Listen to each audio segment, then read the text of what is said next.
listening is one of 4 English skills that is, let's say, boring to learn. So the next question is, of course, why?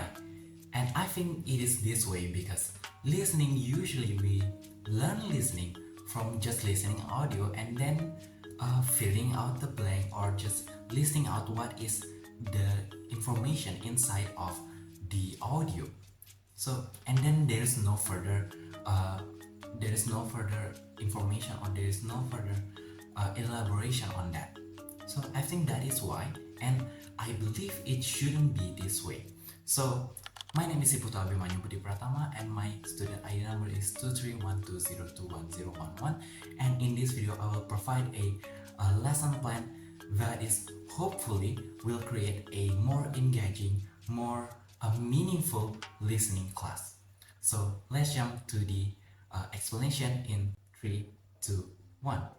So this lesson plan will focus on, of course, from my opening before, it will teach about listening skill. So but from the side of the material, this lesson plan will focus on the name places, the name of natural features, and also direction. And this strategy will fit for 11 or 12 grade students. Okay, and the name of the strategy inside of this lesson plan is mapping the new world. But before jumping to the explanation about what is this strategy exactly, I want to explain the basis of the strategy. And the strategy is based on project-based learning. So what project-based learning? Project-based learning, as we know, is in this current era or currently is one of the most popular teaching method there is, not only in English but also in a lot of different other subjects. Why? Because project-based learning is put an emphasis on the creation of a project. So the student will learn about their topic, their material through the process of making said project. So in that process, there will be a lot of learning opportunity, and from that process also, for example, the 21st century skills that creative, critical thinking, collaboration, and all of it, you can name it, the student will learn it through the process of the making the project. And I think this is really suitable for teaching listening skills and for making it more meaningful and making it more engaging. And so that is the basis of the strategy, project-based learning. And let's go back to the strategy. So the strategy mapping the new world is basically where students will act as a cartographer. So cartographer is a person whose job is making a map. So they will act as a cartographer where they enter a new island where it never been documented before. There is no map for this island, and this cartographer will talk to one of the settler or one of the person in that island, and they have a conversation about what are the things or what are the places or what are the natural features inside of said island. And then what will the student do is that they listen to this conversation and they take notes or list out what are the places and also the location of the natural places and or the places and natural features in that island. And after that, after making the list, it is they will make a map as the project.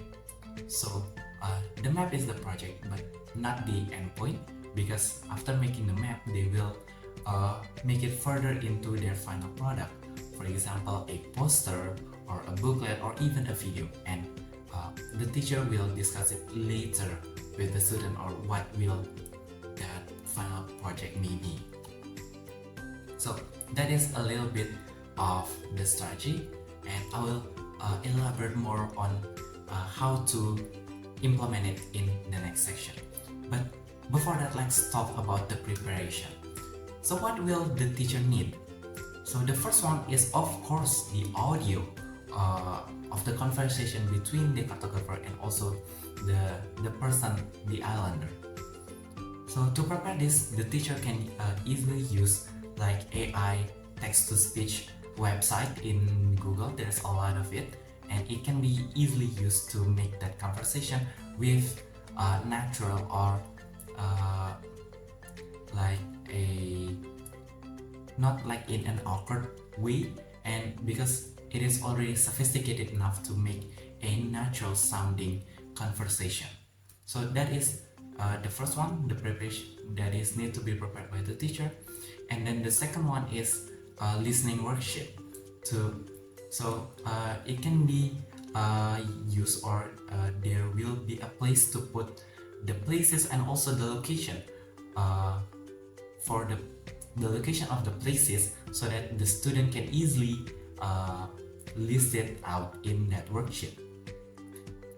And then also the third one is, of course, the speaker, so that the teacher can play the audio clearly for the rest of the class. Okay, so that is the three things that is need to be prepared for this strategy, for this lesson plan. So let's move on to the activity. Okay, the activity in this lesson plan will be divided to three main parts. The first one is pre-activity, the second one is whilst activity, and the third one is post-activity.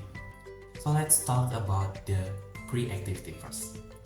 The first thing that the teacher needs to do is activate the student prior knowledge. By what way? By doing a brainstorming session. So in that brainstorming session, the teacher can ask a variety of questions to introduce this topic to the student.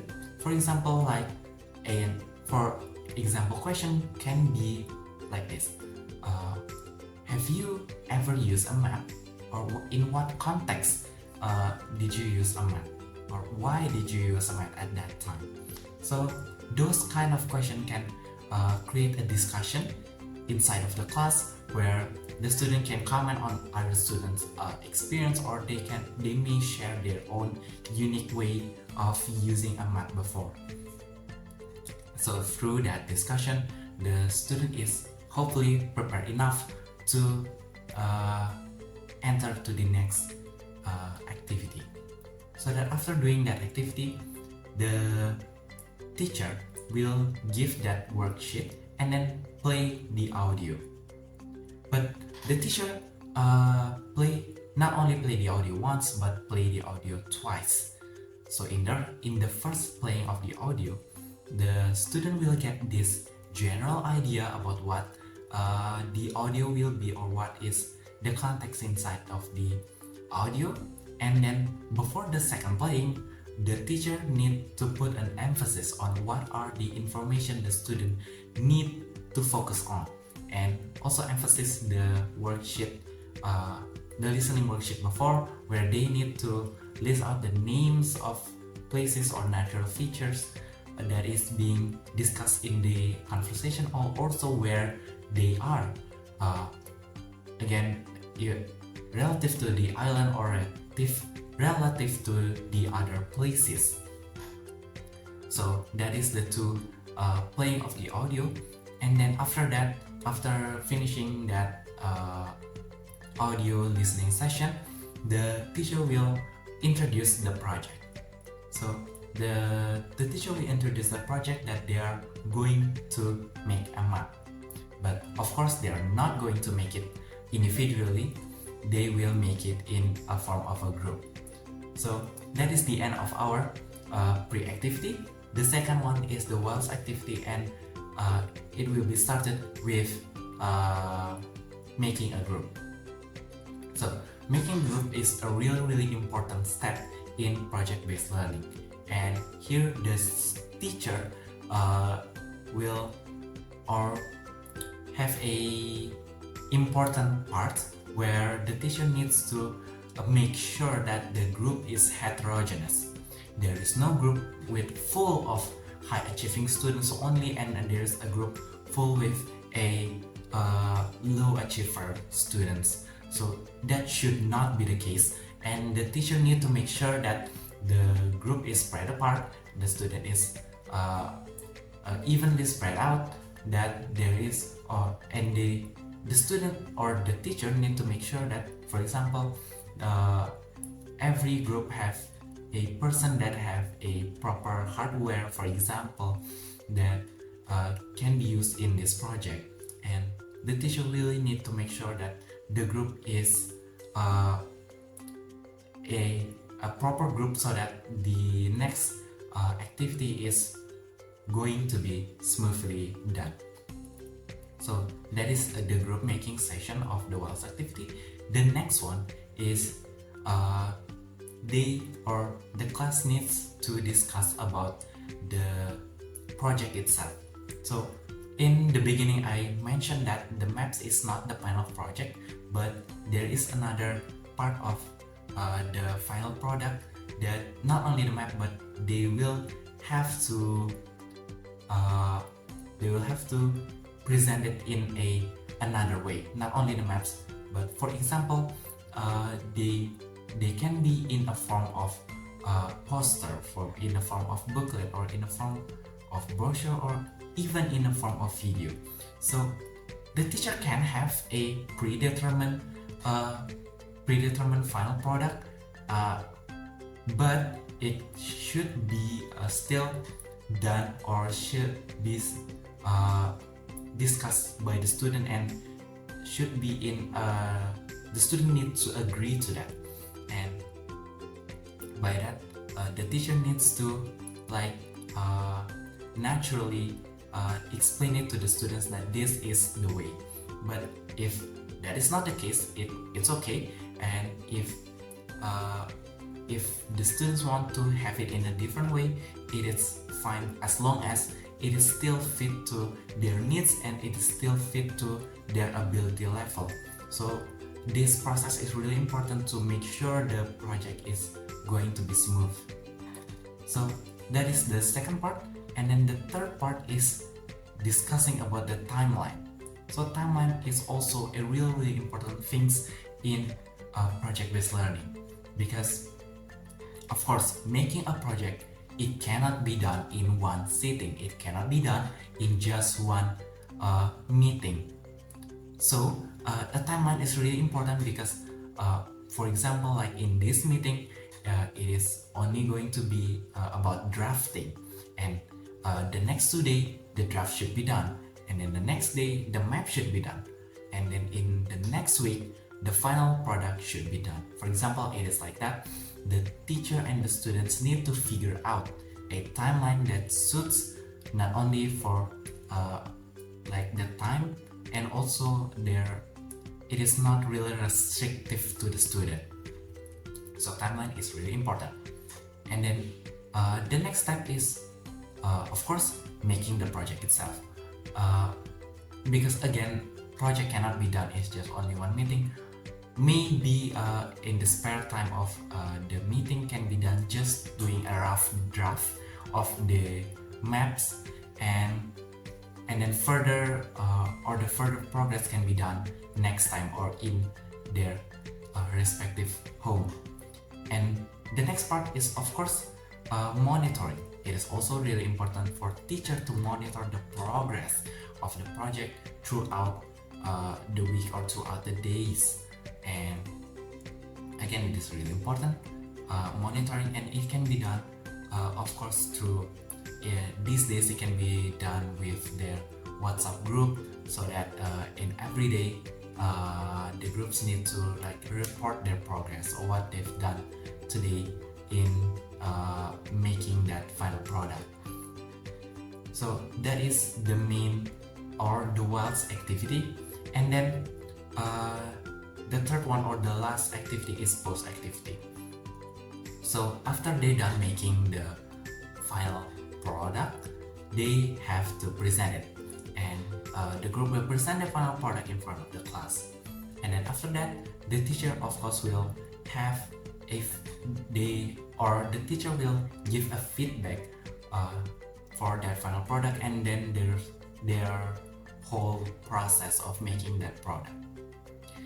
And then after the teacher giving the feedback for the student can also give feedback about what are their struggle or their what hinders them throughout the process of making this project. And then it will be cut off by the teacher, or even the student can do this also, recap what they've learned throughout the process of making this project. So that is basically the step-by-step ways of doing this strategy, mapping the new world strategy. And let's go to the next section where we'll discuss about the strengths and limitation of this strategy. The first one is the strength. The strength of this strategy, because this is based on project-based learning, a lot of different advantages can be found. The first one is, of course, because it is project-based, there's a lot of freedom that the student can do. It is differentiated instruction, because a lot of things can be a wide range of students can fit to this project. They can contribute in their own unique way while doing this project. And also throughout this process, it will train their critical thinking, their collaboration through this group project, their creativity of designing those final product, and also train their soft skill, their leadership in their project. Not only lead the group, but also lead their self to contribute to the group. So that is the main advantages of this strategy. But with advantages, there's also the limitation of this. And one of the main concern of project-based learning is, of course, it is about the time. It is again I said before, it is time consuming. It cannot be done in just one meeting. So that is the main concern. And also the second part is about technology. And technology usually can be a limitation in making a project like this. And also the next limitation is again about technology. It is also related to the next one. It is about how we assess them, because in project-based, it is because there's a lot of moving parts.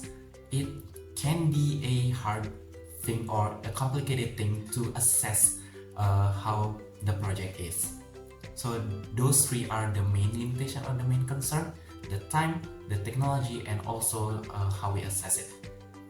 But through that limitation, there is always be a way to solve or to get around those limitations. Okay, let's discuss it one by one. The first one is about the time limitation. So the time limitation can be solved through that process in the WAS activity of making that timeline. So again, that is why that timeline, making the timeline is really important, because in that whole process, it should be made that the time is enough, not only for the teacher, so that the teacher can move on to the other material, and also for the students, so that they not feel pressed or feel stressed about the deadline of the project itself. So the second one is the technology. Technology usually can be a limitation, but that is one of the advantages on project-based, is that what I said before, it is the differentiated instruction. Technology, or rather the product, is not limited to digital, for example, like poster. It's not limited to only digital poster, but it can be also done in traditional way, actually using pen and paper or other different traditional stuff to make the poster. So that can be an answer to the limit of in the side of technology.